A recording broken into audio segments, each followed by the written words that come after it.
Welcome back. We're here to talk about Saturday lunchtime's Premier League match between Crystal Palace and West Bromwich Albion. Pascal, as Tony Pulis has returned to Selhurst Park, will start with the visitors. They go there off the back of a disappointing defeat to Everton last time out. Yeah, usually, in recent years, games between West Brom and Everton, they're usually quite low scoring. And this one, sort of the first 40 minutes or so, it looked like it would be that way. Berahino then puts West Brom ahead just before the break, another goal for him. So he looks to be back in good form again. And 1-0 at half-time, quite a tight game. Everton then defend the corner really, really poorly. Craig Dawson gets the header in at 2-0. Tony Pulis' team 2-0 up with sort of 40 odd minutes to go. You'd expect them to see the game out, but Everton almost straight from kick-off, hit back through Lukaku, great cross in from Delafeu.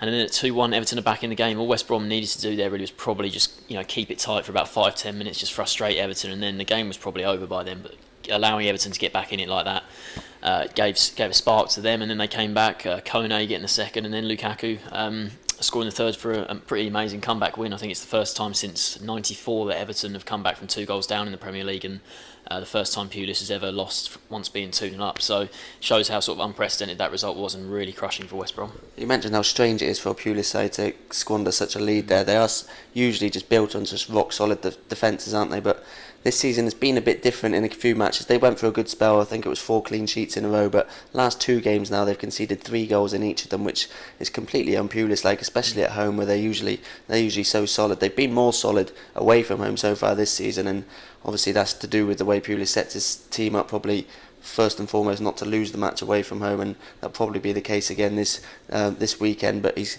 yet to concede an away goal in the Premier League this season, which a record they'll be confident of keeping up this week, especially considering how well they've been playing away from home. They've edged a couple of games 1-0, drew 1-0.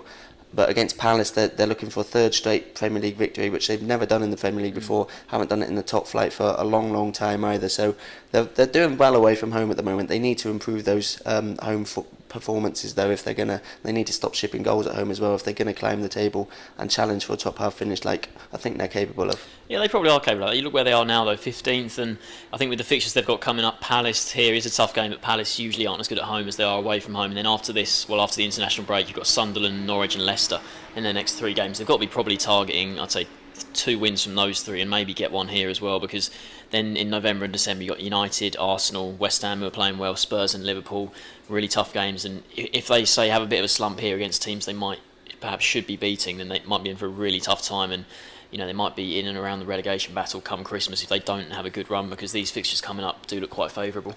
Yeah, this isn't an easy one though. Palace, they've made a good start to the season, sitting in 7th in the table now, which is pretty good from Alan Pardew's point of view. Won again last time out. It wasn't the greatest game against Watford, decided by that Johan Gabay penalty in the second half. Again, there was positives for Palace though. There's the likes of Balassi, Sacco, we seem to mention them every week, they're Dangermen. They played well. And then Zaha, who's dropped to the bench somewhat surprisingly, but he hasn't been really at his best so far this season. But he came off the bench, made a difference, won the penalty as well. Pardew would have been happy to see that. One thing I'm not quite sure why it's happening with players like that, the players who thrive in open games, but Palace have been kept to low scoring games recently in the Premier League, especially 3 1-0ers in a row, 2 of which they've lost, and I think that's really the key to playing against them, keeping things tight, not letting things get open, and that's why perhaps their results have tailed off a little recently, and West Brom will be trying to do the same here, I think, because they're masters at keeping it tight, especially away from home. If they can do that against Palace, then Palace may have their work cut out to get something out of this game. Yeah, because they sort of had a mini slump, didn't they, losing those 2 games 1-0 when you thought they were doing so well. And I think going to Watford, that Watford under Flores have been really tough to beat this season. So I think eking out a 1-0 win there was a good result for them. It certainly puts them in good stead going into this game, because West Brom, they'll still be feeling that defeat to Everton, because that was a game that was won at 2-0, and the way they conceded 3 goals like that will give Palace hope that they can maybe sort of have a high scoring game, because like you mentioned there's been quite a few low scorers recently. But Palace, we talked about West Brom maybe having some easier fixtures coming up. You look at Palace's, West Brom here, they're always tough to play, West Brom. Then your next ones, you've got West Ham, Leicester, Man City, Man United and Liverpool. All tough games. The one against City there in the League Cup. So really tough run of fixtures coming up for them. And I think a cup run would be great for a team like Palace. They've got really good fans, great travelling support. And if they could go to, say, City and win in the League Cup, that would knock a big boy out. And they have a real chance of, maybe going far in the competition. So I think things are looking good for Palace. 7th place, from their start to the season is really good. What's your score prediction for this weekend?